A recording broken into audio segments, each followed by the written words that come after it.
it's like I said, kind of interesting that the bans differ given how similar the lineups are. But it does come down to maybe some tech choices that allow players to have some flexibility with their bans.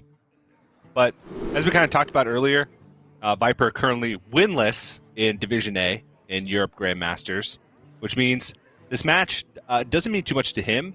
But what it could do is mean a lot to other players in the division, because there are a lot of players that are currently sitting at 3 wins, Blyze being one of them. So how the rest of this shapes up is determined by the tiebreakers if there's going to be a 3-way tie as things move forward. And, depending on if Blyze wins or Viper wins, players that have beat them will get additional tiebreaker points. That could move them up in standings.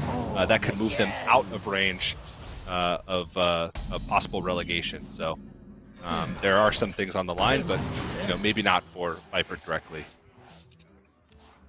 Yeah, and there is money to be won as well for the players. They Absolutely. For avoiding losing money by being fined for not showing up on time. So there's a lot on the line, TJ. Yeah, it's a double whammy, right? When you get DQ'd, right. Not only do you not win the money that you would have for the match, you also lose the money that you got for winning your last match. Right. It's not like there's no net even scenario unless you show up and lose. Kind of a little bit like your MMR. If you play like Battlegrounds or like a star, and as you rank up, right, you're like, not only did I not get the star, I lost the star, and it feels bad. So we'll see how much that ends up being a motivating factor. For now, jumping into turn number 2 here from Viper, starting off with 1-drops on both sides, looking for an opportunity to maybe use this coin for a Mana Feed of Panthara. Normally, you're not super happy to use a coin in this kind of fashion. Even though you do get a coin, you do give up opportunities to use the coin for powerful swing turns for 4 and 5 mana. Maybe even, like in some scenarios, if you draw Skull Gul'dan, you can get it out pretty quickly. Because against Priest, I do feel like these early board states, while they can matter to rack up the damage, don't end up often being the deciding factor. It's really about, can you set up these really powerful chain of events where you push a lot of damage against Priest and pressure them, or can Priest hold off on it, heal out of range, and then eventually turn the tides, which I imagine is a little bit trickier if you're playing a highly team. Yeah, it's you just don't have a consistency. So one of the things that I think matters a lot more is tempo in these types of matchups. And maybe that's why Viper played aggressive with this coin. He had a good curve to be able to play for tempo, so decided to just go ahead and do it. And still a decent curve. This is kind of what you want with the Demon Hunter. You want to just be playing minions early on, and then get that damage out as the game progresses and in that mid game. Especially against Priest, if you can stick consistent minion pressure early on against Priest, then that means just makes your job easier once you start getting into that late stage. And Apotheosis starts to become a potential threat. All their healing with Generation from Cobalt Spellkin, from Wandmaker start to become a threat. It really just, that multifaceted threat makes it that much more difficult for Priest. And right now, Blyze is going to be struggling here. These renews are going to have to come up big, because at the moment he doesn't have a great way to deal with this wide board. He can deal with one thing next turn, but unless he picks up something that can protect this Imprisoned Vile Fiend, or something that can really just solidify his position on the board and force Viper to react, then he could be in some trouble. Yeah, we'll see. For now, Viper doesn't really have too many other solid proactive plays. Could end up just using Chaos Strike to draw a card and cycle through his deck. While he does understand that there's a lot of AoE removal in classes like Priest that have access to many different kinds of tools. More importantly, he's trying to amass up that really powerful swing turns we talked about. But cards like the Consume Magics are clogging up the hand. It's not exactly something that you want to see as a Demon Hunter. Those Consume Magics are supposed to be for other matchups that aren't necessarily the Highlander Priest, to help, of course, deal with a bunch of annoying taunts in the way, or maybe even just to keep your deck a little bit leaner than usual. But obviously not super impactful in this matchup right now. No. Not right now. Raystad ends up being a really good pickup here for Blyze. Even though he takes some damage, he's got ways to heal back up, and what he lacked in his hand was just a way to impact the board, right? Just board presence. Because now Viper will have to acknowledge this. While you mentioned like Consume Magic may have some power later on in the game, you don't want to have to part ways with them this early, and so Viper kind of has to respect the possibility of Apotheosis. Even though it's not as likely against Highlander Priest, they can still find many ways to be able to do it.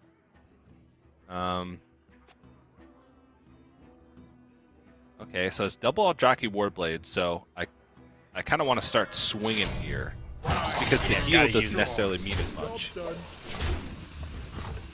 The damage it makes means sense a lot. to me.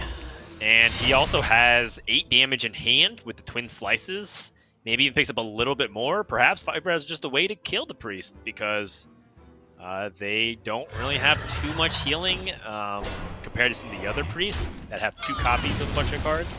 Instead, they have 1 copy, so it's less consistent. But at the same time, let's just not blame that. He's staying on the curve with the Skeleton Dragon. How much damage is this? Not enough, it looks like. Just be narrowly missing out. Doesn't have enough mana to actually spend everything. Yeah, it's on 6 mana. It's kind of crazy that he's managed to stick this much damage this early in the game. That's the power of that early game minions, and against against the Highlander Priest, which doesn't have as much early board presence as you'd expect. So, because he's limited on mana, I kind of want to just play this like Twin Slice and Hero Power and push face. It outcasts your Consume Magic. It also means you have the option of Consume Magic plus Skull cooldown next turn. Whereas if you just like Hero Power here, just to try and be super greedy with your damage or set up for a bigger Blade Dance, it means that you don't even have the option to cast Skull next turn, because you wouldn't have the mana to Twin Slice, then Consume Magic, then Skull cooldown. So I like just play just because the 2 damage from the Twin Slice is not likely to matter in the form of Blade Dance, and this does give him the option to Skull next turn if he really wants it. Puts him down to 6. Yeah, scary, but not completely over at all. He does have these 2 renews to start things. The renews can, of course, discover Radiance. So with an immediate snap pick of the Holy Smite, trying to keep his hand lean, doesn't need removal. More healing opportunities with the Holy Nova, which does seem to be a priority at this stage, although it is a little bit weird because you don't necessarily feel like if you Hero Power, you can do anything else. At this point, I guess xBlyzes just extends onto the board here. Can't just afford a Hero Power and pass, especially with holding 10 cards. He might need a really important one off the top of his deck. So max damage this turn is not a lot. Well, I mean, it is a lot in the context, but it's only 8. I grow impatient. All potential that he can find. Oh no, he can find more this turn, but I can find more for the future turns. It's not a great Consume Magic target, which is an issue. I don't think he wants to use second Consume Magic unless he knows he'll be able to clear the board next turn with Blade Dance. Which is not guaranteed. I don't know, maybe. Because this seems like a turn where you'd want to Skull. Looking at Soul Fragments in the deck, there are 4 Soul Fragments in the deck. So Sociologist Militia. Unfortunately, it doesn't line up super well against this board. Because you'd have to trade 3 into the Skeletal Dragon, and then you would need 3 more for the Squall Hunter, but he doesn't have that. It's actually a tough turn, because the second Consume Magic is super important to be able to push through a taunt if it comes out. But you can't outcast a Skull without it. You don't have enough Soul Fragments to be able to Sociologist Militia to clear the board, so instead just goes for Hero Power Gladebound Adept just to spend as much mana as he can while still holding on to these crucial resources. So I guess given that information, that is pretty much the best play he could make. Yeah, and pretty consistent with overall what he saw even from xBlyzes end, because xBlyzes played 2 renews, kind of scrambled a little bit, didn't play any of the spells that he picked up off of the renew, and then played a Squall Hunter, which kind of shows that xBlyzes is just purely in a defensive stance. Viper also has Blade Dance, so if he picks up ways to clear the board and stop this pressure, he's going to be okay.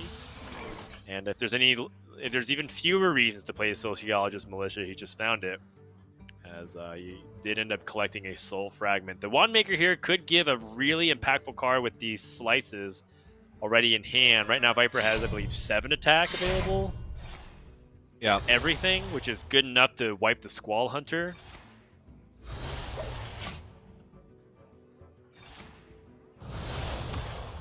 But now, Blycha has to find a way to stabilize. Does have Taunt in the form of the second Football Acolyte. Could end up reviving Taunt minions. Actually, he can't, because the only one that has Taunt is the Skeleton Dragon. Hasn't died yet. Yep. Oh, jeez. Yeah, everything's just reactive. Yeah, I think dump away Apathy here. Go for Cobalt Spellkin to look for just additional healing. Look for Renew. Look for Radiance. Doesn't find it. Gets to heal up to 6. Cool. Yeah, instead of playing the Mind Vision, I guess it doesn't have lots of value in this spot, but Viper is on a draw to win, and draw to win he does. That is going to be game number 1. The Soulstar Lapidary able to close it out. Highlander Priest takes a very long time to get set up, and mid-range decks love that. Not even necessarily just Demon Hunter, which is fantastic at racking up that damage when you give it time, but doubly so when you're going up against a class that loves to push face damage every single turn. Yeah, and that's honestly, I guess, because of the fact that it's Highlander Priest, just seemed like one of the cleanest / easiest Demon Hunter versus Priest games I've seen in a long time. At least from what we've come to expect in the past couple weeks, it always just seems like the Demon Hunter barely gets there, if at all. But not having access to Cleric of Scales to more consistently find healing, double Cobalt Spellkin, double Apotheosis.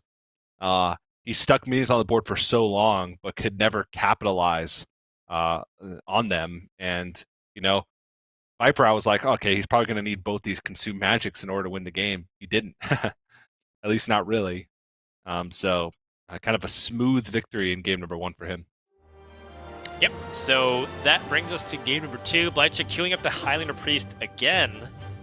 And I do have to kind of wonder what the Highlander Priest is particularly excelling in when it compared to the Control Priest. Just because it feels like Highlander Priest opens you up to a lot more aggressive strategies that might be out there. We don't really see too many aggro decks right now. It does seem like Face Hunter is falling in popularity across the board in Grandmasters, although there are some variants that can still be aggressive. We don't see a lot of paladins that used to love to try to punish priests in general either. So I am particularly curious about it. It does seem to be doing okay still, statistically, against certain matchups. Like you have Druid, for example. It does seem like Highlander Priest can excel there. But I am surely curious about what Blycha's going for when he brings Highlander Priest. What do you think, TJ? Yeah, I'm just not entirely sure. Even if I thought it might be better against Bomb Warrior because you have the ability to, go crazy with the amount of weapon removal that you have. But if you really want to target Bomb Warrior, the proven strategy has been 2 ofs with double Cobalt Sticky Finger, double Ooze. Because even if you factor in the ideal of you have Ooze and Zephyrus and Cobalt Sticky Finger early on, and raise dead as Zephyrus and an Ooze, you're still only netting 1 more weapon removal, and you're making the rest of your deck weaker in order to do that. So, right. It being stronger against some of the classes with just straight up bigger stuff because you have access to additional removal. Some of the slower matchups, some of the more value oriented matchups, sure. But just the ability to be consistent with pressure, I think, is too much to give up when you're talking about priests right now, and that's why we don't see as many players bring Highlander priests, and the players that do seem to struggle, honestly. I mean, maybe it's more for the priests itself, right? Like Highlander priests just theoretically have an edge against us priests, which would just be so on brand for Blycha, just kind of doing the unusual thing, right? Like being able to use Highlander priest to crush other priests and anticipate playing priest mirrors, which Oh boy, that is quite something. But Viper is not playing the priest. He's playing the Tempo Mage, a matchup that looks on paper 50-50 right now, just based off some of the available data, but I'm sure it changes a ton when you start to understand exactly what kind of priest you're going up against. Because that does change things pretty significantly. Yeah. I think if you know that there's fewer options for your opponent to steal your stuff, but they also have a little bit more power cards through things like the Zephyrs and the Dragon Queen, and they have Mind Render Lucia, that does change the dynamic, knowing that deck list compared to going blind on ladder. Yep.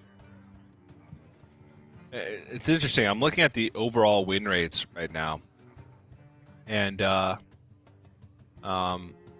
it doesn't seem like we have like good statistics for Control Priest, but Galakrond Priest itself has a 53.7% win rate, whereas Highlander Priest has a 51.6%, with similar sample sizes. And then even if you look at like specific stats, you're right in saying the Highlander Priest has a good matchup against Survival Druid, but it's only slightly higher than Galakrond Priest. So it seems like the big one here is it has a better matchup against Highlander Mage, and then yes, it does really well in the mirror, or not the mirror, when you're playing against the actual regular priests, and it does do better than Bomb Warrior based off the statistics.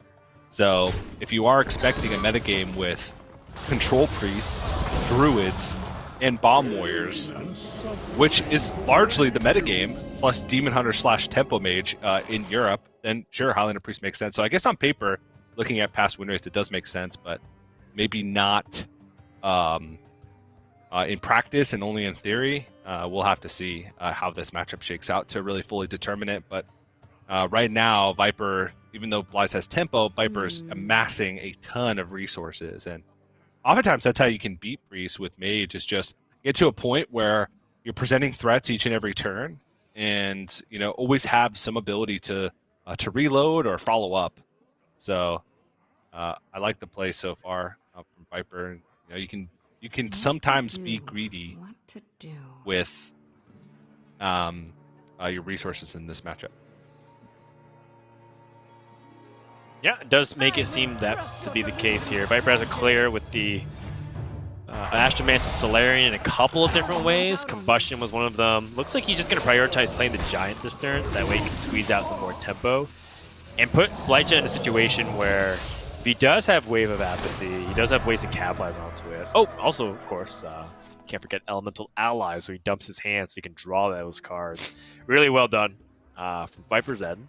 And now, if Blyza does have a way to try and answer this, he can't really kill both of these minions, or at least address both of them at the moment. He's not even addressed neither. Got the possibility of Soul Mirror, though. Also, if he gets some information, which he's got little pieces. He knew that Mana Cyclone's there. He knew Ray of Frost was there. He knew Mana Giant was there because of his earlier Lazul. Now he gets a little bit more information. But the Mind Render Lucia, which has largely not really been a card you need to consider because most of the Control Priests that we've seen, which is a more popular archetype, have cut it. In this matchup, it can be pretty devastating. It's just always a tricky card to play, and being at 3 mana, I think that's why a lot of priests cut it, is because, yes, you can cause a bunch of disruption against your opponent, but at the same time, you can also disrupt your own game plan. If you're holding on to resources that you want to use at some point in the game, and by swapping hands, yes, sure, you can get rid of some of your opponents, but you also get rid of your own because your opponent can then use it. So I always find that, we tend to talk about Mind Render Lucia a lot and how potentially powerful it could be, and then a lot of times it just never gets played, or it's so underwhelming when it gets played. And I wonder if that's factoring into Viper's decision making, how many resources he wants to hold on to. At the moment, it doesn't seem like he has to worry about it because he's presenting enough threats on board to where, that secret is very annoying for Blyja, but he does have the coin to stop it in case it's counter spell.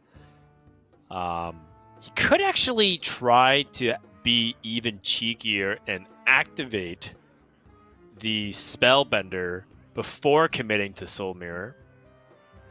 So if he plays, like, say, Ray of Frost, it'll summon the 1/3, freeze that, and he gets another 1/3 on his side. I don't think that truly matters very much. Also, not going for the wave of apathy. We have seen some players opt for that and then leverage their board against their opponent the following turn, but it does seem like XBlyzes should instead sequencing and seeing that spellbender afterwards and missing that minion. Whoa! Ooh, draws it right away. I mean, I feel like you do it.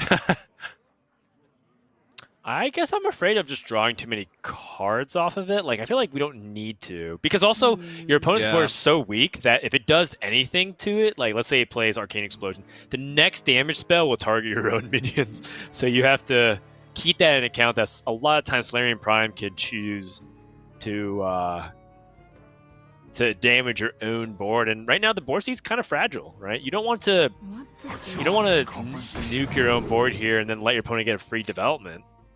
Yeah, I suppose. And I guess Steward of Scrolls provides, like, you know, kind of the same benefit where you're clearing off your opponent's board, you're pushing a good amount of damage. And, yeah, there's not really much that XBlyzes can do. It seemed like it's been that way for 2 games in a row now where he's just got a bunch of situational cards in hand, expensive minions that he's getting out tempoed.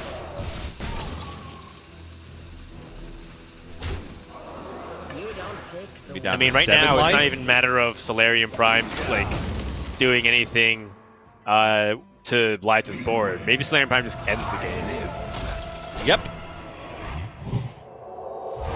Alright, well, Reliquary of Souls' Wave of Apathy. If this sticks and the Solarian Prime doesn't kill XBlyzes, he could have some opportunities to come back in the game if he could play like Temple Enforcer Redo. You could have a big swing in health next turn.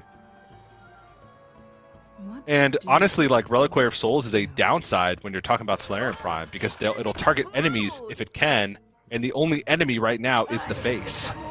So if there's any burn damage, it will go face. Both players drawing the primes pretty quickly.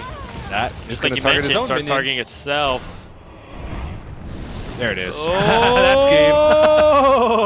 All right. That's game 2.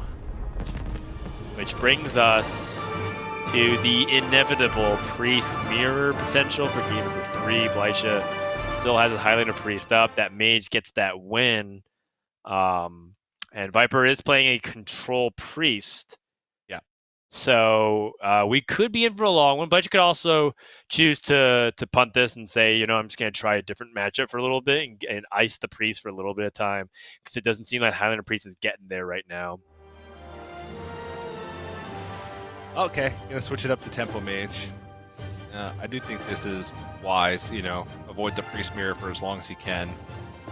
XBlyzes has not had a good weekend. I'm pretty sure he got 3-0'd in his first match, and it was against Yarla, who was bringing an anti-Bomb Warrior strategy against his lineup with Bomb Warrior. I'm pretty sure that was XBlyzes. Apologies, Dan and I got kind of thrown into Europe at the last moment, so we're not completely caught up on everything that's happened. Yeah, Yarla versus XBlyzes was a 3-0. So he has another 3-0. That was a rough weekend for XBlyzes, going 0-6, and you know, both of his, or at least his first series, being his Bomb Warrior never even, not really having a chance. Right. And by losing here, you also open yourself up to the possibility of a relegation spot. 4 players are tied at 3-3 right now. We have Tice, XBlyzes, Casey, and Bunny Hopper.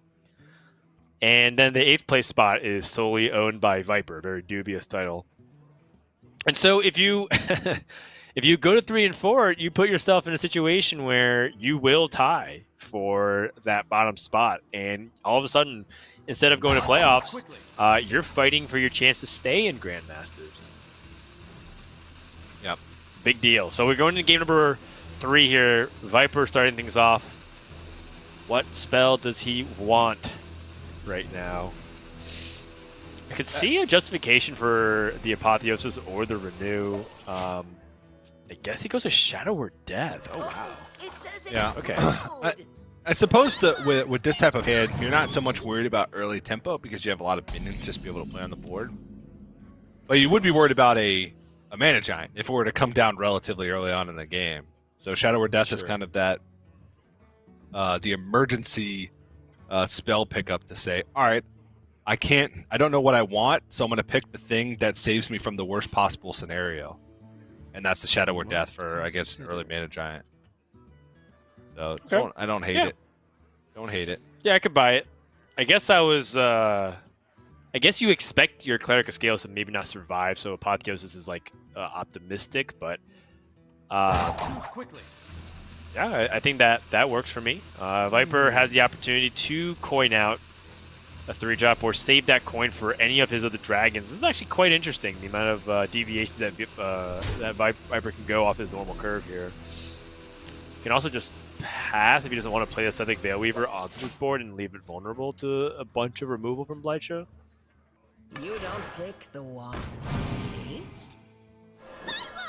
So the Synthetic Veilweaver with no target spells in the hand means that he probably won't play that Veilweaver for a while. Maybe Cobalt Spellkin will give him spells to play, but for now it seems like Viper is accepting that he's going to be on the back foot.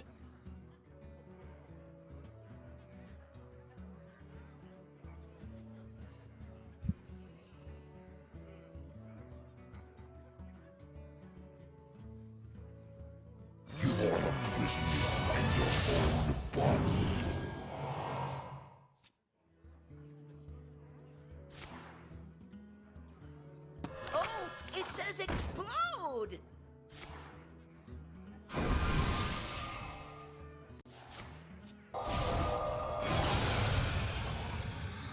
You don't pick the one, silly.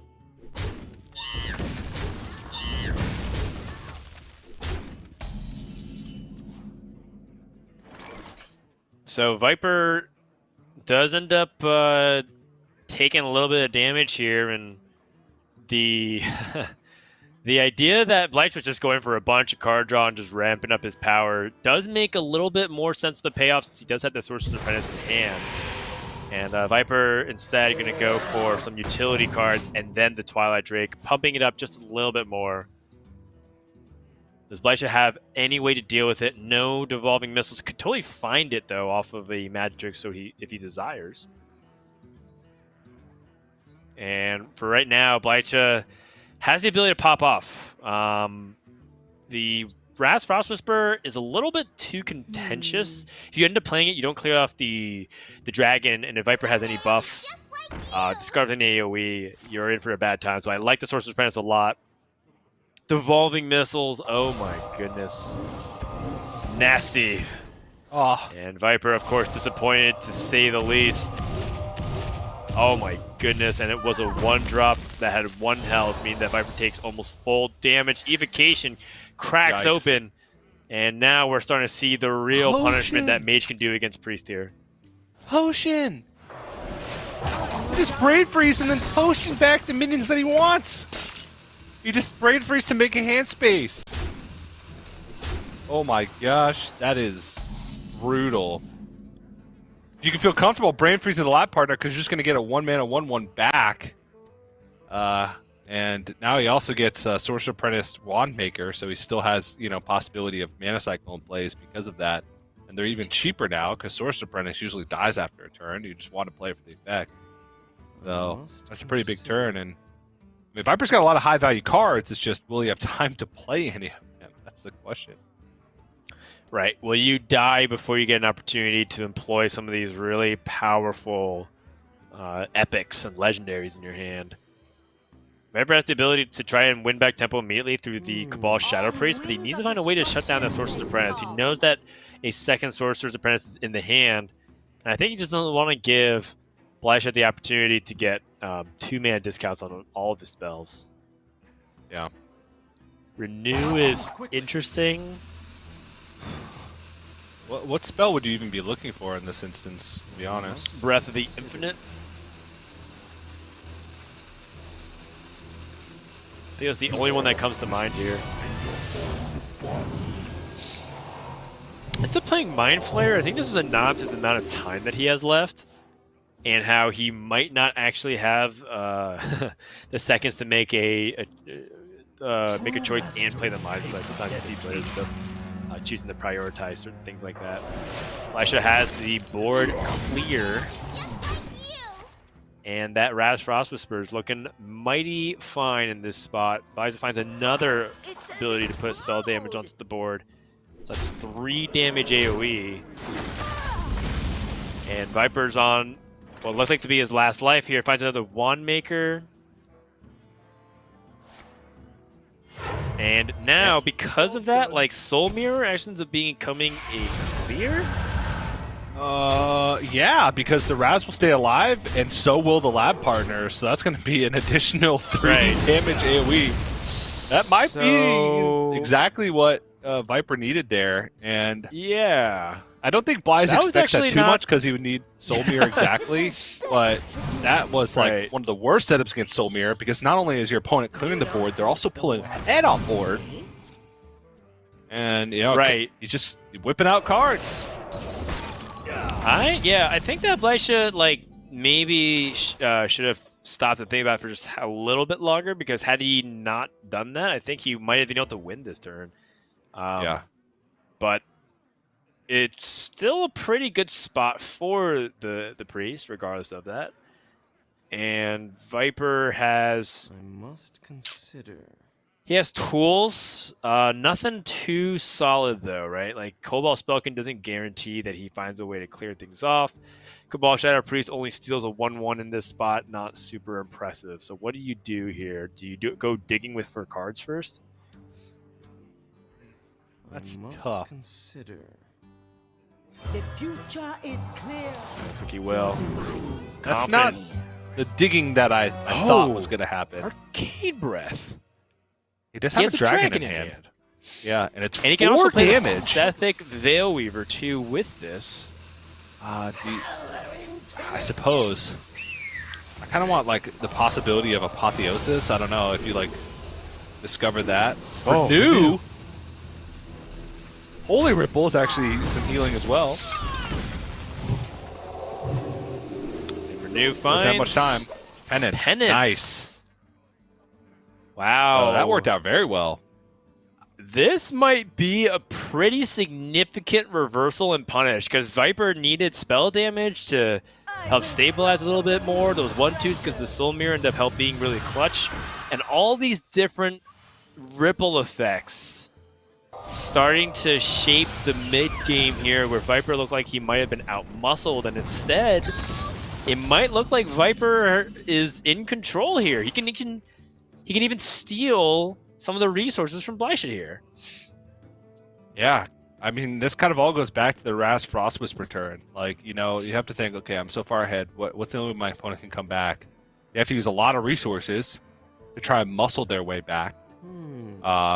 Or Soul Mirror. And if you look at that Soul Mirror setup, you're asking to lose the game. If you know, if Soul Mirror even is a possibility in that scenario, which it certainly was because the coin was there.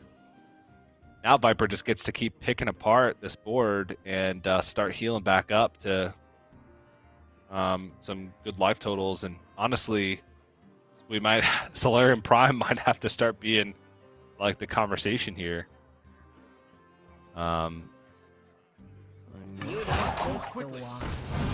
Or Mana Cyclone, I guess. Okay. Definitely. Oh wow, Mana Giants gets more card draw. That's really big. It can't be understated how important that draw was for Blyzes for several reasons. And now we have Magic Trick. Okay, that'll draw a card. Playing so quickly, lightning fast. It's been a hot minute since I've been able to see Blyzes this quick into action. But he is known to be a quick player, and he's firing off. Icicle to draw a card. Oh, Solarium Prime. Alright, Arcane Played that Explosion. so quickly, not even accounting for the fact that Elemental Allies might actually be something that you want to sequence beforehand, so you can get the count of it. Evocation just activates. Well, Solarium Prime is a demon. Oh yeah, you're right. I'm an idiot. Arcane Breath. Crossbow, direct damage. He can sequence over a couple turns, though, the elementals, because he has Violet Spellwing and Shambhala. Right. Actually ended that turn with a lot more resources than he started with. I'm trying to look here. He has 1 Mana Giant left, 1 Cobalt Smokin left, 1 Sorcerer Apprentice left, 2 Mana Cyclones left. So he still has ability to generate a lot of raw damage. It's just, you know, can he do that while also building a board? Sure, with Shambhala. But he is out of Sorcerer... Oh no, he does have 1 Sorcerer Apprentice left because he played 1 and then potioned 1. Right. He still has another 1 in his deck. Naturally. Starts off with the Azure Explorer and finds a bunch of spell damage to draw more cards. He is digging furiously. Finds his other Mana Giant. There is that Mana Cyclone.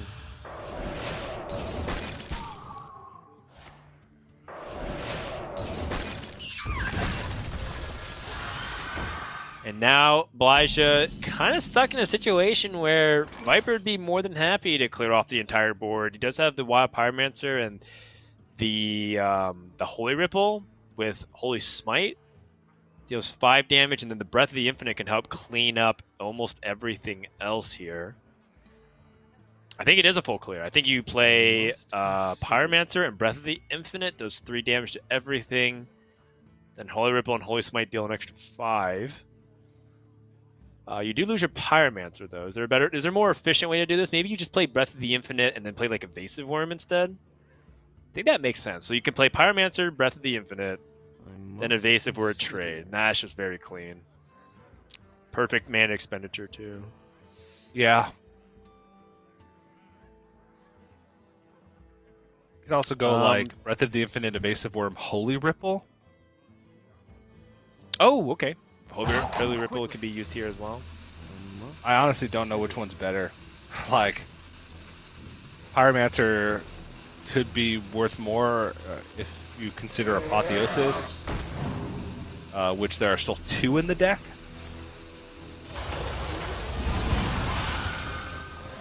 Wait, what? Excuse me?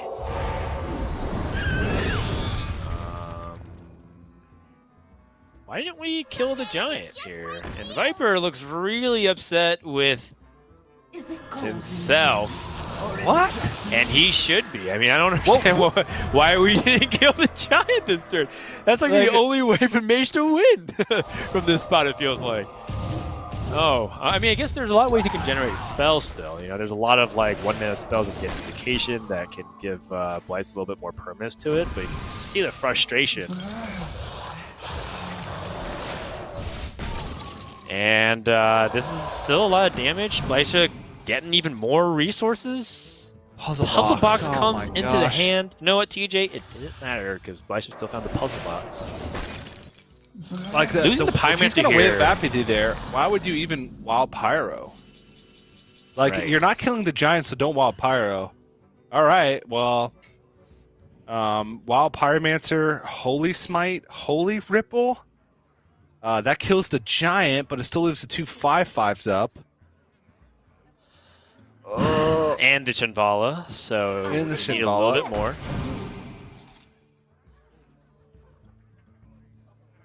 So he can go Wild Pyromancer, Embalming Ritual, Mind Vision, Holy Smite. Nope. He is dead. What just happened? I'm not exactly sure. I feel like this was much more manageable and all of a sudden just kind of spiraled out of control. I mean, he's just dead on board. Nothing to it. Blyzes takes this win with the Mage over the Priest. And that'll do it for game number 3. And Viper looks pretty upset with himself, but he's going to pick himself up and gather his thoughts before going to game number 4, as Blyzes does get that Mage win. leaving up his priest and his warrior. He is playing a bomb warrior featuring the Wrench Caliber and the Blastmaster boom package, which can actually give some problems to priest if it goes late into the game. We'll see if the control priest ends up being okay against it, but usually if you don't have the weapon removal of some kind, it ends up being a really bad matchup on paper. We have seen some players argue against that, right? They said like, "Oh, I thought priest or warrior was a lot better against priest than I gave it credit for." And when they went up against other Grandmasters, they ended up struggling a little bit more in that match, in that head-to-head. Yeah. But I mean, the data shows such a skewed advantage for the warrior that if Blyzes gets his weighted with the Highlander priest over the priest, he might actually be able to reverse sweep Viper's control priest, and Viper would have to go back to that turn or those with a moment where he didn't clear that board and ends up getting punished. Maybe Viper is supposed to win the series 3-0, but there's a very realistic chance that Blyzes reverse sweeps here. Yeah, and even though there's from Viper's perspective, he cannot escape 8th place in Division A, which means that his position's already locked in. One, him winning could mean a lot for other players in the group. Also, I've seen, and you have seen personally, what type of mental toll it takes when you feel like you can't win competitive Hearthstone matches anymore. Honestly, that's how Hunter Ace felt towards the end of the season when he got relegated in a similar position to Viper. He kind of got in his own head and it felt like he forgot how to win playing Hearthstone, right? And so if you finish the group stage, the round robin stage, 0-7, how does that affect your confidence going into the relegation bracket? It's got to be big. So I think that a victory for morale here for Viper is more important than anything in the standings, which is kind of crazy to think about. Yeah, it's totally wild to see what could have ended up been the case, right? Like, because it dramatically changes the fate of certain things. Like maybe Viper, because remember, if Viper loses this, Blyzes improves to 4-3, and then the standings change again because KC, Bunny Hopper, Blyzes, and Tice all at 3-3, and Blyzes improving to a 4-3. KC, Tice, and Bunny Hopper still have one match to play. And then it comes down to tiebreakers of like the 4-3s versus the 3-4s. Different dynamic. Viper has an important role here this weekend, even if he can't. Yeah. Viper starts things off with Draconic Studies. He's going to immediately have to start thinking about the value of the tempo plan. There's usually one or the other. And while we can talk a little bit about, Priest Mirrors, which, to the normal Hearthstone player who might experience Priest Mirrors and understand that, that's usually a proper time for you to be doing some other chores, right? There's a lot of people who are like, oh, it's a priest mirror, I'll start my laundry, or I'll wash the dishes, because this one might take a while. There are lines of play that you can actually take that are more tempo-oriented to try to pressure the other priest, because you do have a small window of opportunity. And the dragon variant of Control Priest does have access to that capability, because Viper has things like Twilight Drake that can play on 3. That's a 3-mana 4/6 that his opponent has to deal with, and then Viper can utilize this minion to stay ahead for most of the game.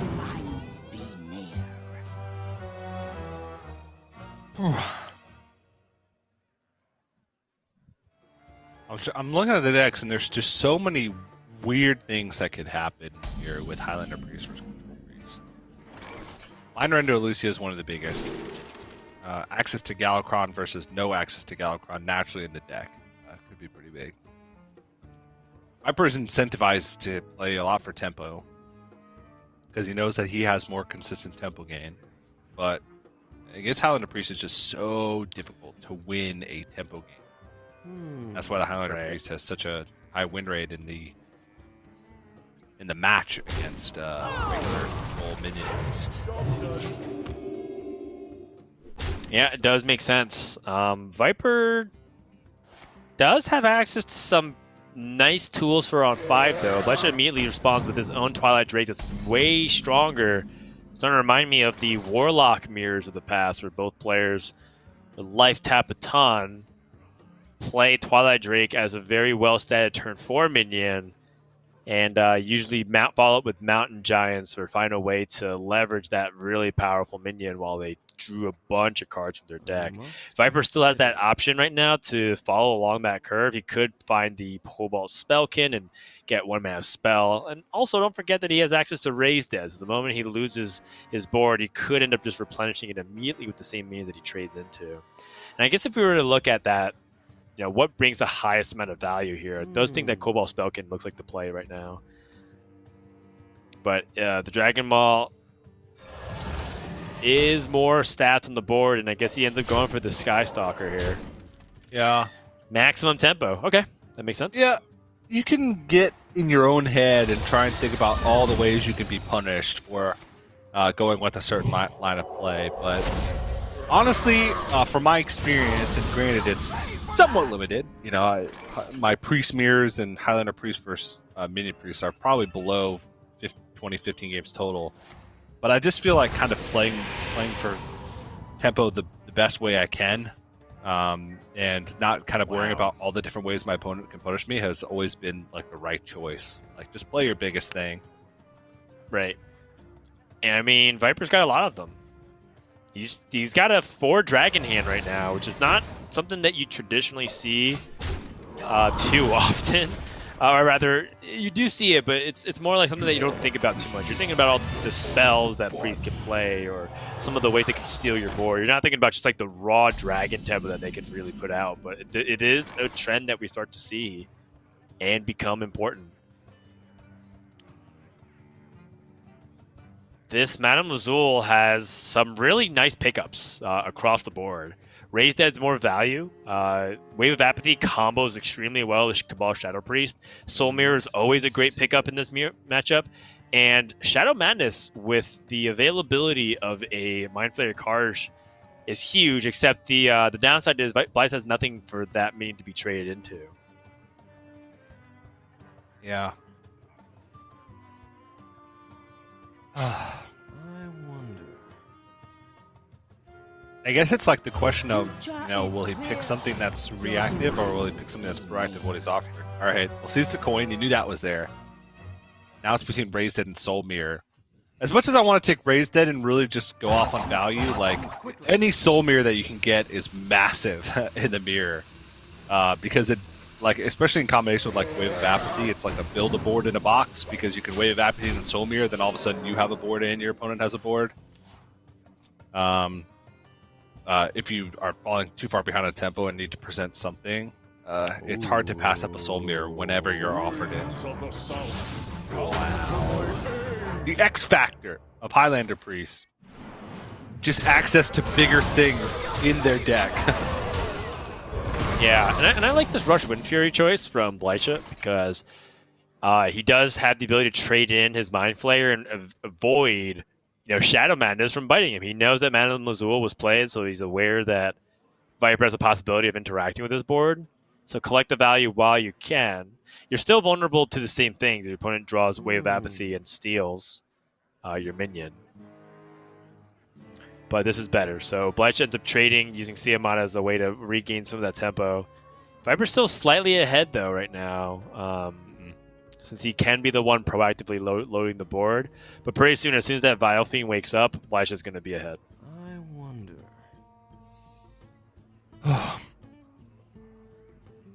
So how do you make the best board possible? I kind of just like... He didn't see Shadow Madness, but he did see Soul Mirror. So Mind Flayer Karj, he could go for the Mind Flayer Karj on the Must consider. the Sky Stalker here, and then go for like Twilight Drake, or, you know, Twilight Drake Karj first. Double Wave of Apathy. Okay. All right. That is really nice for future turns. Yep. The Mind Flayer Wars continue here. Shadow Madness. Big swing. Yeah, it's a big swing, and it's particularly painful, given that Viper would prefer to be able to destroy everything, but there's a very weird dynamic with Soul Mirror that is approaching here, which is Viper could Soul Mirror, which doesn't kill off the board, and then xBlyzes can do the same thing right back and then be even more ahead on board. So right now, this actually looks pretty awkward for Viper. Even though he has that Soul Mirror, he's got like so much value in the hand, it feels like his plays are very narrow, surprisingly. Yeah, well, he planned ahead and picked the Dragon Queen Alexstrasza, which isn't going to be active for quite a while. Looking through his deck, he has Let me change 6 your mind. 2-ofs still remaining in his deck. So, you know, talking about at least 6 turns before it's even active. So that's kind of a dead card. And then double Sethic Veilweaver, like, it's just redundancy. He only has Shadow or Death as a targeted ability, so those are kind of dead cards. And he has a Soul Mirror, which is very, yes, it's a great reactive tool, great control tool, but also very situational. Let me change And now your xBlyzes mind. gets a full turn of Sethic Veilweaver, gets to value trade over this Cabal Shadow Priest, and once again, have a nice threatening board. All right, another wave of apathy. Now he only has 5 duplicates left in this deck. One step closer to being able to play the Dragon Queen Alexstrasza.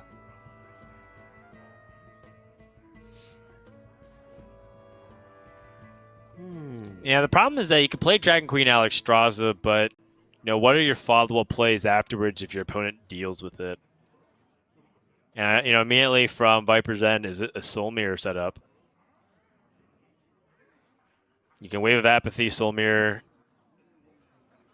and hope that that's enough to start fighting back.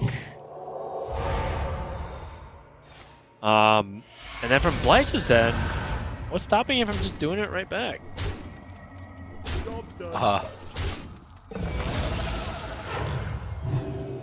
I don't think anything. Right, like this is kind of what we were setting up. I mean, he does have he does have alternative plays with so he could like use Initiation, Lazul Scheme. He could be doing that instead. I am curious what Zephrys would offer. I'm pretty sure Zephrys would offer you a Cabal Shadow Priest in this spot, given that there's some high value Death Rattle targets at 1 health. Or sorry, 1 attack. Another thing probably be just like straight up Tyrion, something proactive. And I guess the last was Soul of the Forest. Yes, please give me Soul of the Forest. That sounds really good. That's really funny. Oh, Forbidden Words is just free. Forbidden Words. He's got to look at hand space here, so Thoughts will add 2, then Forbidden Words will add 2. Oh, what? Get some Murazon from the Thought Steal. I mean, this is looking like Highlander Priest has turned the corner with more cards in hand, more presence on the board, more value per card. Viper looks like he's just too far behind right now. And would need a very big bailout. I don't know exactly what that is. I'm waiting to see. Silence, Ooh, okay, silence. that helps.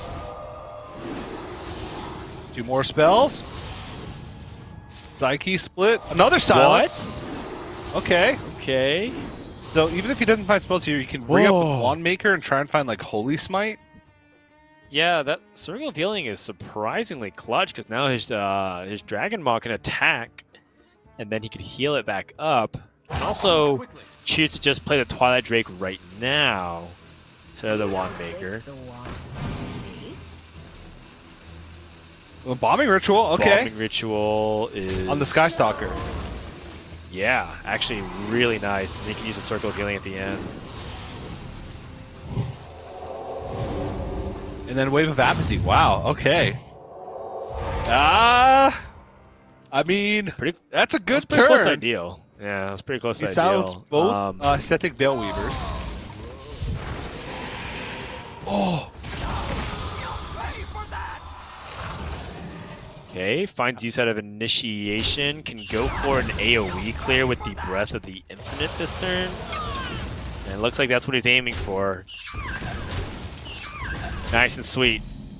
Probably hold on to Mind Vision just so that he has a little bit more options moving forward. Doesn't seem like he would be able to play that card anyways.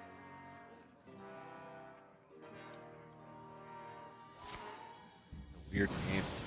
I mean, Viper can initiation right back. That is pretty funny. That's a lot of Skystalkers.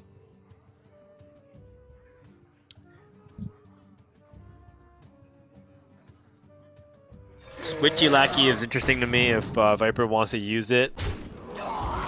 But he's just going to initiate right back. Yep. It's been six now. Six Dragon Ball Skystalkers that we've seen. Oh, jeez. Right. All right, Well, that's that's a much big. better Dragon Queen Alexstrasza than the one that Viper has in his hand. Right. Life and hope of This one's active. Ysera Unleashed. Holy moly, that's pretty darn good.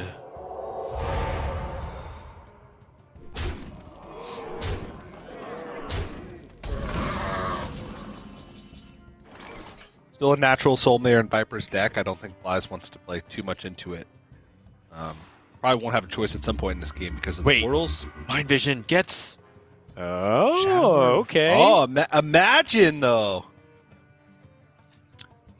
That might actually be really important. Not right now, but later.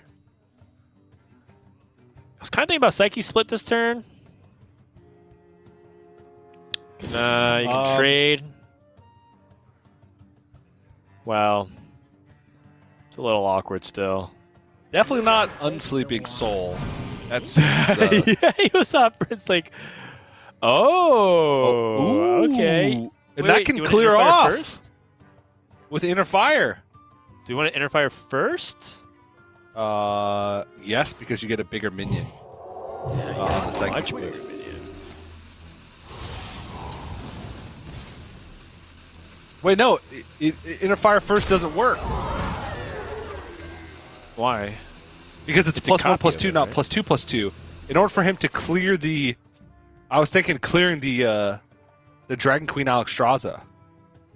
You'd Psyche Split first and then Inner Fire, bring it up to 8 attack. And then trade one in. no. I was just thinking about it just because you want to play it so you okay, can okay. copy the effect, not necessarily because I declare the Dragon Queen. Yeah, 'Cause I feel Get like a that's a bigger better copy. alternative. But... yeah. You get a bigger copy, but you're not dealing with the Dragon Queen Alexstrasza. But that board would be very hard to deal with. XBlyzes a carry. He's just like, yeah, I'll kill this, I'll play this, and then I made attack left, so it goes face.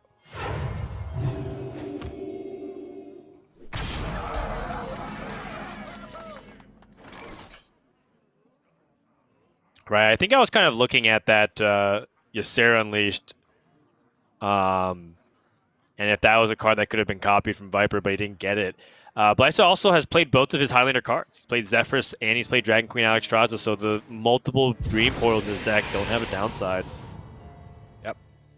And both of them had a really good effect, honestly. The Zephyrus offered him a Cabal Shadow Priest that let him take control of the board for like 4 turns. Dragon Queen Alexstrasza here did give him a Ysera Unleashed, which is one of the highest value dragons you can get, especially since they're going to kind of be peppered onto the board as this game progresses, which makes Right. it really awkward for Viper. And then, hey, Deathwing. Deathwing does have a downside, and that downside is Mindrender Elucia. But Viper doesn't play it in his deck. Like, if you have Mindrender Lucia and there's a 1-mana Deathwing that you got from Dragon Queen Alexstrasza, your opponent can Mindrender Lucia, play Deathwing, they get a 12/12, and they discard your entire hand. But Viper doesn't have Galakron to be able to get it, Invokes to be able to get it, or plays it naturally in his deck. A simple spell. Yeah, it's totally true. And so, Blyza looks still very much in the driver's seat. Ends up going for the Unsleeping Soul. So it's another Ysera. Viper's still in trouble. The Sideward Room does not do enough on the board. There are no minions that have 5 attack or greater. Cobalt Spellkin finds Radiant? stalling mechanics. And that's all Radiance is, really, it's just stalling.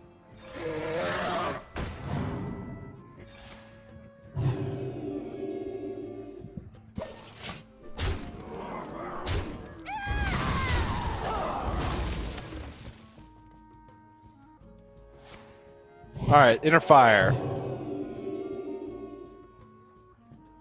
Ooh.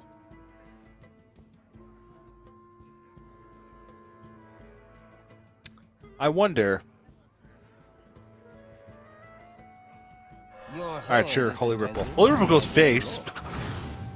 So that's the most Sure. aggressive choice. There's only one correct answer. Dragon Ball Sky Stalker. Of course. Like the ninth, it has the to be. ninth one that's existed, the ninth individual Dragon Ball Skystalker that's existed this game.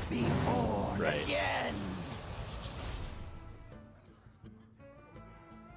Brittle Bone Oh, wow. Destroyer.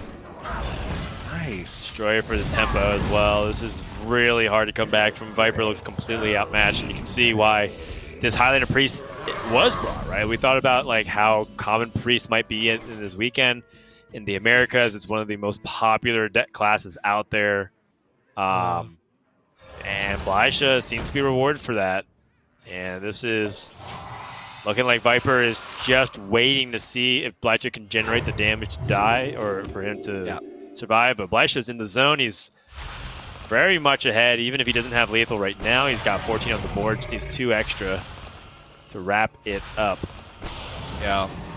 Viper still has 2 duplicate of cards left in course. his deck. He has double raised it. Oh, well, look at that. Another Dragon Ball Skystalker. Yep. You ever just Plague of Death here? You ever wish you just had a fresh start, man? Yeah, I would definitely Plague of Death and then Deathwing. I think that is the correct line here. It's like that's kind of like when you see really famous people shave their head and try to restart everything, you know? Very powerful statement. It's the Hearthstone equivalent of a celebrity juice cleanse. Yeah, that's right. The Beyonce diet. Just one Plague of Death with the drop of Deathwing. I wonder. All right, Viper is very dead. He could rope this one out all he wants, but he just can't even survive on board. That's a concede. Game number 4 goes to Blyzes. Blyzes ties it up after being down 0-2, and now we're going to Game 5. Game 5. You know, what else would happen in us covering Europe's match for them? You kind of alluded to this, right? Potential with Viper losing that Game 3, missing out on that 3-0, that he could get reverse sweeped because he had 2 kind of unfavorable matchups left with Highlander Priest, slightly unfavorable, and then Bomb Warrior with no weapon destruction. Sure, you can tempo them out if they're not shuffling a lot of bombs in continuously. You can kind of heal through the damage, but without weapon removal, Blyzes can just feel free to equip Wrench Caliber, beef it up as much as he can, and start slapping you in the face with it. And you have no way to defend yourself outside of, a couple Radiances that you're going to get from the Cobalt Spellkins in your deck. If that. So, a little bit worried for Viper here. I do think Blyzes has a good chance to win this one now that we're coming down to just 1 game. The light shall bring victory. I mean, this is a matchup that should be pretty good for Blyzes on paper, and I think that this is probably his best matchup yet, which is only fitting to see if it ends up becoming an upset, right? We've had these situations where, like, players have one deck, they feel really confident in the matchup on their opponent's last remaining deck. So they're down 0-2, but overall they're like, okay, I know this one deck will do really well. I just want to get there. They end up saving for last. It's like, okay, this should be the easiest one, right? It's like 70-30 or whatever, 65-35, and then they end up losing despite being really favored on the paper. So Don't count out Viper just yet. We've seen some pretty wacky things happen before. Yes, we have. Yeah, Priest in particular, a class that you should never sleep on because of that. Double Think about raised dead. Pyromancer here because we have the raised deads to keep our tempo up. Yeah. The reason a why I lot of don't value. know if that's good is because Draconic Studies has better upside of having a play next turn is really good. Doesn't find it. Love the feel of wind in me sails. It's actually kind of close there. But you can still do the same thing. You can Wild Pyromancer, raise dead, and play the Cleric. Yeah, it's And not that full is value from totally- the raised dead, but he does get a spell again from the Cleric Scales. Perfect Right. mana, clears the board, presents a threat. It's got to Right. be worth it. Curve into Cobalt Spellkin. Now, is there hand space Must problems with consider. that line? He played 2 cards and he'd only get 1 card back. Nah, he's fine. Yeah, not only do I think it's fine, I think it's actually really good to stall the Warrior this way. Wow, a pass from Viper. You know, I guess he doesn't want to make his pool include Wild Pyromancer. That's the only rationalization that I can make of this, because if he ends up playing Cobalt Spellkin, then he guarantees has Cobalt Spellkin and the Cleric of Scales, but I really wanted to stop that early game damage that Warrior can do. Not only that, but there's also like ways they can really make the punishment hurt Treasure? Loot? What more can I ask for? by capitalizing on things like Battle Rage. I guess there's only one in the deck, so it's not like super important for them to account for that.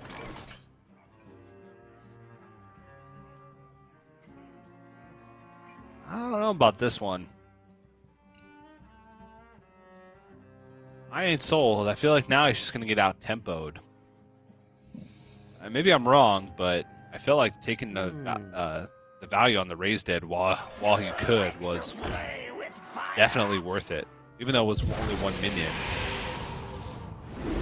I mean, maybe he does feel like he's going to have time to play another Cobalt Spellkin, and then the extra potential for Radiance / Renew is worth it in the long run.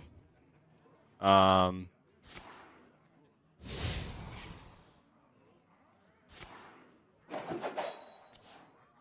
don't know. We'll see. See if it works out. Right now, it doesn't look like there's too much of a disadvantage for the play he went for. It's just like he took a little bit of extra damage, right? He took another turn of 3 damage, and Right.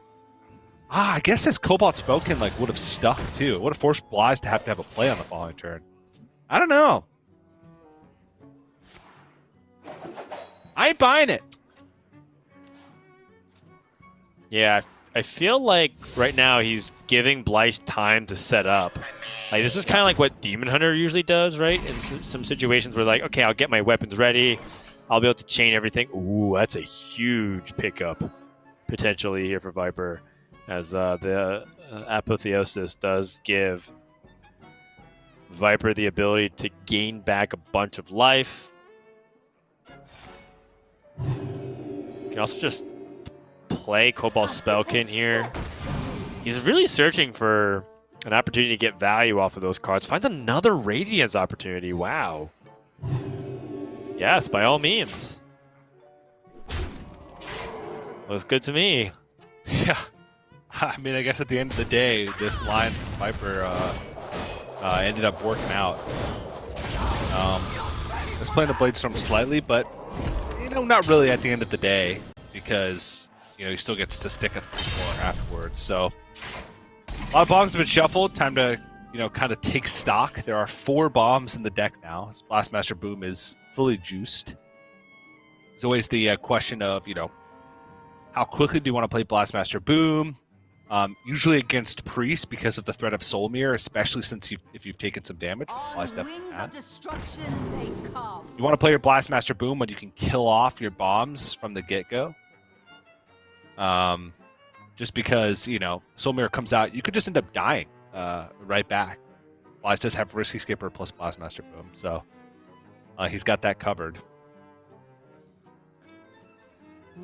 and does have a fully juiced wrench caliber ready to go and keep shuffling bombs to the deck. And you can heal for a lot as priest, but if you take a lot of bomb damage in a short amount of time, and then your warrior opponent can follow up with even more damage, whether it be Blastmaster Boom or just more weapon swings in the face.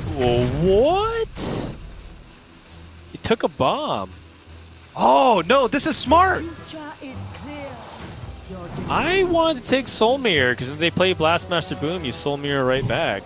Yeah, but so for the exact situation I just mentioned, you don't want to take a lot of bomb damage all at once. You want to be drawing your bombs one by one, so you have a chance to react to it and have a chance to heal up. By pulling the bomb out of his deck, he still draws a card. It's not like he's completely wasting that. Yes, he doesn't draw Soul Mirror, but he still draws a card. And he spaces out the damage, so he doesn't have to worry about this position as much where he's just chaining bomb draws one after the other. I think that's pretty smart. But you're right. Having Soul Mirror, I mentioned earlier, Soul Mirror is a card that you almost always keep. But at the same time, at this point, Blyze probably won't play his Blastmaster Boom without killing off his bombs immediately because of the threat of Soul Mirror. So actually having the Soul Mirror doesn't matter in that case because Blyze likely won't play it because if Soul Mirror is there, he's almost certainly dead at being at 13 life. So I like it. We'll see if it's going to pay off. There's still 4 bombs in the deck because he just swung again. But he was able to heal up much of the damage that he took with Apotheosis. And, yeah. Still... Okay, I can buy it. I can buy it. Finds more heal. I was thinking about Cabal Shadow Priest in this spot. Looks like Viper has different plans just because it seems like it's probably too low value. You can just Holy Smite, play Cobalt Spellkin. Hold 10. Yep. Hold 10's not a big deal. Yeah. Also, actually has benefits in a lot of cases. Yeah, there actually is benefits because of the dynamic that we talked about, which is he doesn't actually end up taking the bomb damage if he draws it, but he will take this damage from Blastmaster Boom, as you mentioned, trying to shut out the Soul Mirror value.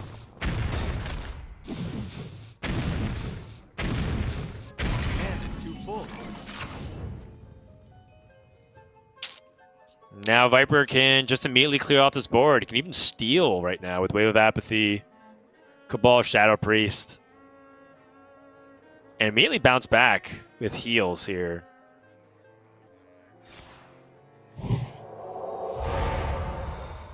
Let me change your mind.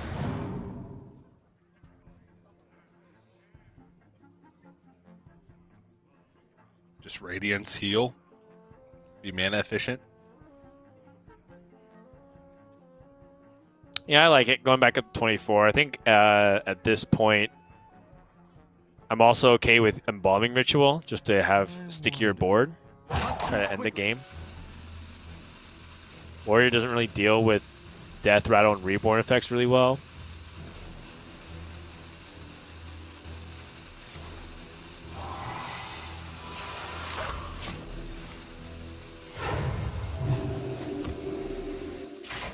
Okay. I'm still worried about the 3-bomb outer, though. Yeah, it's very unlikely with that many cards being in the deck, but there will be 6 bombs. Consider this our house.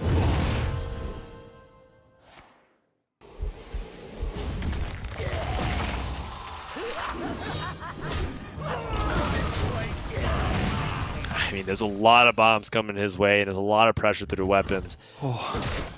This is looking intense. Right. 6 bombs in the deck. Dodges. For now. Still 3 more 6 damage weapon swings. Think about playing Murzond here. So you get Upgrade, Dr. Krasinov, Shield Slam. Shield Block. Shield Block might not be worth because you end up drawing a card which might end up being offset by the bomb. Oh, good order. Yep. Nice. Consider this a house call. Everything working out very nicely here so far. It's pretty tight. So at 26, double apotheosis in hand. Which means if one of these minions sticks, Viper is cooking. Someone's got to lead the charge. And there will not be a minion that sticks. Whatever minion survives, xBlyzes can just shield slam it. And also, the freebooter here is sick for the second brawl, or flybooter, excuse me. Because it gives him multiple chances to win. You know, limiting Viper on his ability to stick a minion for apotheosis. There's bomb. Okay, There's bomb still- being drawn. Still 6 bombs. All right. Oh, it's tense because Viper does not want to have to play cards like Raise Dead. But there's still so many weapon swings and more bombs in the deck right now. I wonder.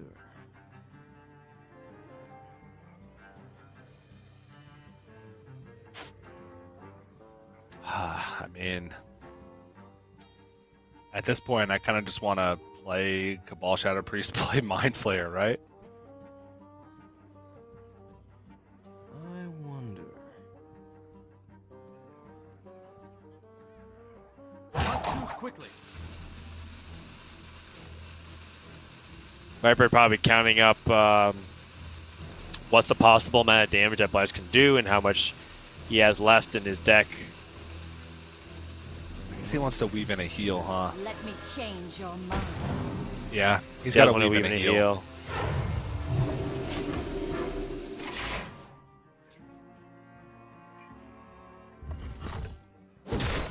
Yeah, you got to kill every minion at this point. No. Rely on your bombs. Don't let him stick a minion. He can't apotheosis. He's mostly out of 1-mana spells. Make sure he can't stick a minion. Woof. Oh, jeez. Okay, Oh, if I'm jeez. Viper, I'm still seriously considering this Raise Dead here. Yeah, I don't want to so- draw cards, and Mind Flayer does not really do anything by itself. I guess you could just play Mind Flayer and pass as well, Yeah. if you want to avoid taking any kind of damage.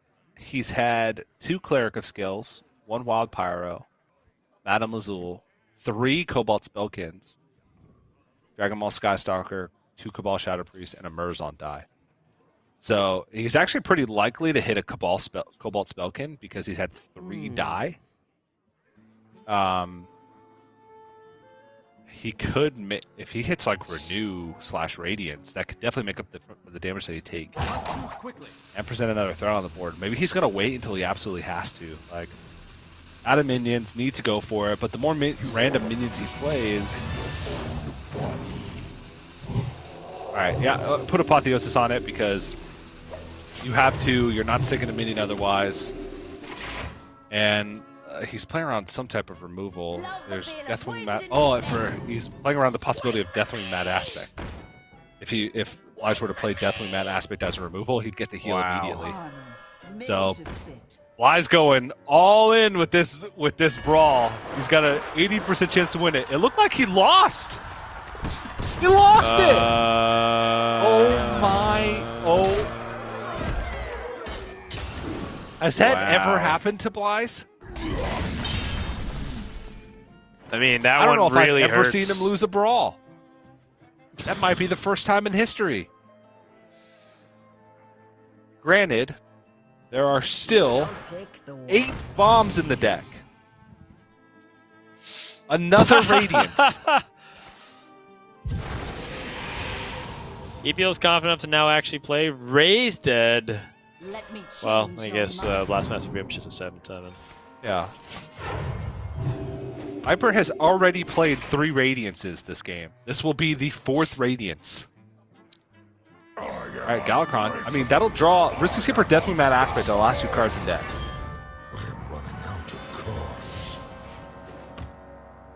And lets him push 3 this turn, 5 next turn.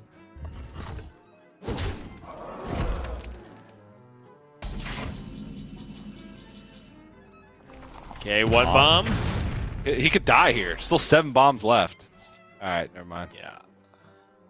Well, the Apotheos is here. Apotheosis Should be a Radiance nail heal. in the coffin. He could heal for 8-13. He go back up to 28. Yeah. So, I mean, we talked about this a little bit beforehand, but I mean, part of what makes it tricky is that some of these players at the highest level, they really know how to beat Bomb Warrior and understand that a lot of times you might just die, but this is a ain't situation over. that we talked about. That's what Matt Aspect. I mean, it ain't over, you're right, but like Viper's going up to full health basically, and he has a Shadow Word Death cleared, ready to go, and he's got more heal, so it requires Flash to be able to hit. Well, if he hits 6 bombs right here, Viper's dead. 1, 2. Nope. And that's just 2. So you're starting to see why the taking the bomb from the Cleric skill hasn't worked out, because this could have hit a much more potent critical mass if bombs just kept getting shuffled in. He's back. Sure, I'm seeing the value of getting 3 Radiances as well. And now Bly's starting to take fatigue, which is an issue. If he plays Armorsmith, which he has to survive, it means Viper can Soul Mirror and get armor.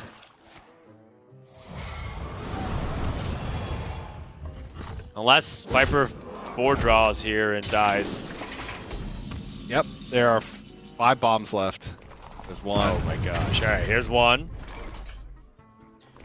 2. Here's 2. 3 more left. Okay, and Viper's actionable because he has his green cards. Yeah. Alrighty. Yep.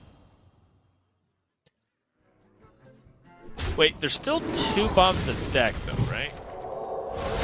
And he There's 3 only bombs goes in the up to deck. 15? Oh, 3 bombs in the deck. Okay, so there's still 1 final chance here for Blythe. Yep.